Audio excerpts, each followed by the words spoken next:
ఓ కాళీ, రావయ్యా రా. ఏమిటి విశేషం? నీతో చిన్న పని ఉండి వచ్చాను రుద్ర. చిన్న పనా? అది నాతోనా? అది నీ చేయి దాటి వచ్చిందంటే పెద్ద పనే అయి ఉంటుంది. చచ్చా, అలాంటిదేమీ కాదు, సింపుల్. ఏమిటి కాళీ ఆ పని? హేమ గురించి నీవు వినే ఉంటావు అనుకుంటున్నాను. అంటే ఆ లాయర్ నరేంద్ర భూపతి కూతురేనా? ఏమిటి, ఆమె తండ్రి నరేంద్ర భూపతా? అవును కాళీ, అది అందంగా కనిపించే అప్సరస మాత్రమే కాదు, మీ అన్న తన తండ్రిని చంపాడని కక్ష కట్టి అడుగడుగున కాటికి విరిచూపే చాలా నాగు. అయితే ఈ విషయం నాకు ఇంతవరకు ఎందుకు చెప్పలేదు? నాకు ఈ మధ్య తెలిసింది కాళీ. అయితే వెంటనే వెళ్ళి దాని కూరలు పీకాల్సిందే. అది ఏ క్షణమైనా ఈ విషయం ఆ కళ్యాణ్ గారికి చెప్పేసిందంటే వాడు ప్రళయంలో దండెత్తి వస్తాడు. దాని గురించి నువ్వేమి వరీ కావాల్సిన పని లేదు. ఆల్రెడీ దాని గురించి ఆలోచించే ఉంచాను. ఆలోచించడం కాదు, వెంటనే దాన్ని లేపేయాలి. అది బ్రతికి ఉంటే ఎప్పటికైనా మనకు డేంజర్. ప్రస్తుతం మన మహేంద్ర గజేంద్రలు ఆ పని మీద వెళ్ళారు. కాసేపట్లో దాన్ని తీసుకొచ్చి నీ పాదాల ముందు ఉంచుతారు. అప్పుడు నువ్వేమి చేసినా సరే దాన్ని నీ తనువు తీర అనుభవించు. దాన్ని మామూలుగా చంపకూడదు రుద్ర. దాని మాన ప్రాణాలు అతి వికృతంగా పాడు చేయాలి.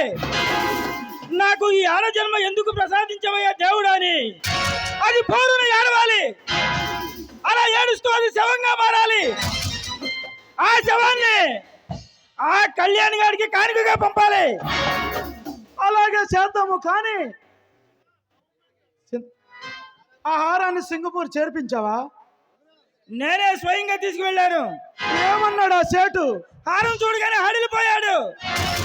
ఈ మాఫియా సామ్రాజ్యానికి మనకు తిరుగులేదన్నాడు.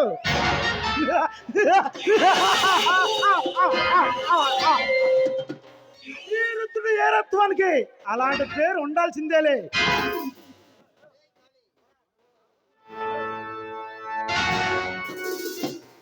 ఒరే కాళీ, నీవెక్కడున్నావా? ఏమిటన్నయ్యా? ప్రమాదం పెను తుఫానులా ముంచేస్తుందిరా. ఏమిటన్నయ్య అది? అవునరా కాళీ, మనం పంపిన ఆ రాణి మాలిని దేవి వజ్రాల హారం వజ్రాలు కాదంటావు.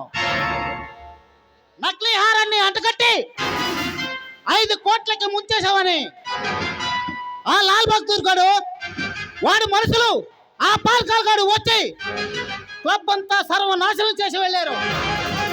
అలాగా? మరి వజ్రాల హారం ఏమైనట్లు? ఎలా మాయమవటం ఏమిట్రా? ఆ సూర్యం గడే మాయ చేసి ఉంటాడు. సూర్యం కాదు, సూర్య. అక్కడే పప్పులో కాలేశారు రఘు. వాడు నువ్వు అనుకున్నట్టు సూర్య కాదు, సూర్యమే. ఆ రోజు మన సారాయి లారీలను పట్టుకున్నప్పుడు వాడు జీపును మన లారీతో గుద్ది పడేశాక వాడు సచ్చాడనుకున్నాం, కానీ వాడు సావలేదు. అయితే ఆ సిఐడి సూర్యంగాడే ఈ సూర్యగాడు అన్నమాట. వాడు శక్తితో మన వాళ్ళని జయించలేక యుక్తిగా మన పక్కన చేరి మన వాళ్ళని ఎన్నుపోటు పొడిచాడన్నమాట. అలాంటి వాళ్ళతో స్నేహం చేసేటప్పుడు కాస్త జాగ్రత్తగా ఉండవయ్యా. అంటే వాడు నిజాయితీపరుడు, నిప్పు లాంటి మనిషి అని 5 కోట్ల రూపాయల హారాన్ని వాడి చేతిలో పెట్టావు. వాడు నీ నెత్తి మీద చేయి పెట్టాక ఏమి తోయాలో తోసక నా దగ్గరకు వచ్చి పడ్డావు. అబ్బా, అయిపోయిన దాని గురించి ఆర్గ్యుమెంట్ ఎందుకు? జరగబోయే దాని గురించి ఆలోచించక. అసలు ఆ హారం గురించి నా దగ్గరకు వచ్చినప్పుడే అర్థమైంది వాడు పెద్ద జాదు నా కొడుకని. ఆ కేడి నా కొడుకు కాళ్ళు విరిచే ఉపయోగం ఆలోచించబోయా బాబు. అన్నయ్య, ఉపాయం కోసం ఆలోచిస్తూ కూర్చుంటే మరొక అపాయం తుపాకీలా ఎదురు నిలుస్తుంది. నేను ఇప్పుడే వెళ్ళి వాడు ఎంత చూస్తాను. అవసరమైతే కడప నుండి బాంబులు రప్పిస్తాను, కరీంనగర్ నుండి రౌడీలు రప్పిస్తాను. వాడు మాత్రం బ్రతకడానికి వీల్లేదు. వస్తా.